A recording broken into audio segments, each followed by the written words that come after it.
ang alamat ng ampalaya. Noong unang panahon, sa pusod ng isang malawak at mayamang lambak na tinatawag na lambak ng gulayan, namumuhay ang iba't ibang uri ng gulay sa isang komunidad na puno ng kasayahan, pagkakaunawaan at pagkakapantay-pantay. Sa lugar na ito, makikita sina kalabasa na masayahin at masustansya, si kamatis na mabango at makinis, si talong na makintab at mahinhin, si labanos na maputit matalino, at si sitaw na mahaba at matiyaga. Lahat ng gulay ay may kanya-kanyang gampanin at kahalagahan sa gulayan. May respeto sila sa isa't isa at hindi sila naghahambugan. Bago tayo magpatuloy sa ating kwento, kung mahilig kayo sa mga kagaya nitong kwento, maaari bang pakisubscribe ang ating channel at huwag kalimutang i-like ang ating video. Malaking tulong ito para sa katulad kong content creator. Maraming salamat at magpatuloy na tayo. Ngunit sa kabila ng kasayahang ito, may isang halamang naiiba. Tahimik lamang siya at bihirang makihalubilo. Siya si ampalaya, isang maputlang gulay, walang kislap sa balat at walang katangi-tanging anyo kumpara sa iba. Habang ang ibang gulay ay pinupuri at pinipitas ng mga magsasaka para gawing masarap na ulam, si ampalaya ay madalas na nilalampasan, tila walang halaga. Araw-araw, pinagmamasdan ni ampalaya ang kasiyahan ng iba. Ang halakhak ni kamatis sa mga biro ni talong, ang paghanga ng mga insekto sa kulay ni kalabasa, at ang pagbibigay pugay ng mga halamang damo sa taglay na talino ni labanos. Unti-unting nagugat sa puso ni ampalaya ang inggit, isang damdaming unti-unting lumason sa kanyang pagkatao. Bakit sila may ganyang kagandahan? Bakit ako'y tila isinumpa ng kalikasan? Hindi ba't ako rin ay nararapat mahalin, hangaan, kilalanin? Wika ni ampalaya sa kanyang sarili. At sa gabi ng kabilugan ng buwan, nagpasya siyang gumawa ng isang bagay na babago sa kanyang kapalaran. Habang ang buong gulayan ay nahihimbing sa pagtulog, palihim na gumapang si ampalaya sa paligid. Una niyang nilapitan si kamatis. Maingat niyang hinaplos ang balat nito at inagaw ang kinis at bango. Isinunod niya si kalabasa at inagaw ang kintab at matingkad na kulay. Pagkatapos, lumapit siya kay talong at kinuha ang makinis na anyo at lilang balat.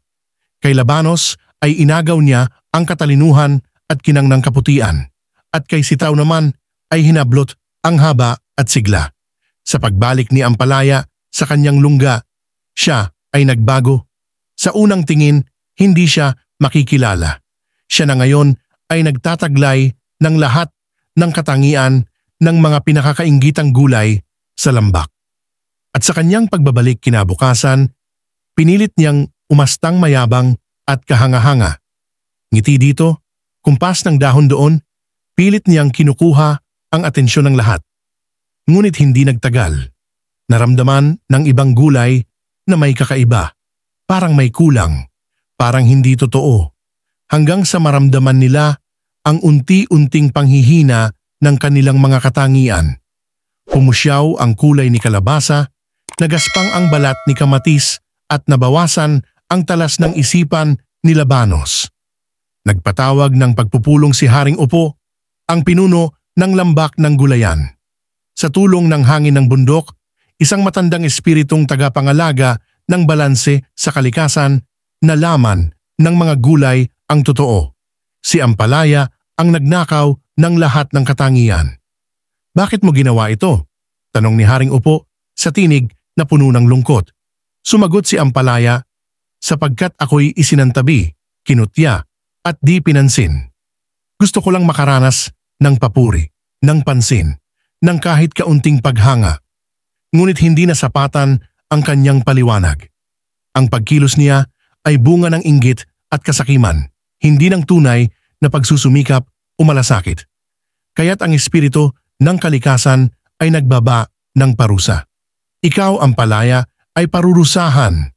Sa bawat hakbang ng kasinungalingan ay may kapalit na pait.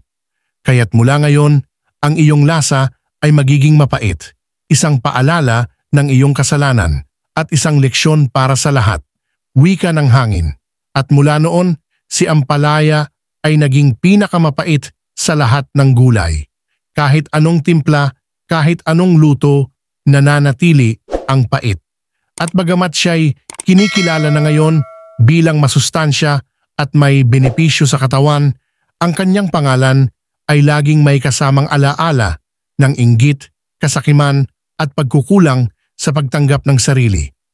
Aral, ang tunay na halaga ng isang nilalang ay hindi nasusukat sa panlabas na anyo, kundi sa kabutihan ng kanyang hangarin. Ang inggit ay lason sa puso, at kung hayaan mong ito'y mangibabaw, ang iyong kapalaran ay mapupuno ng pait.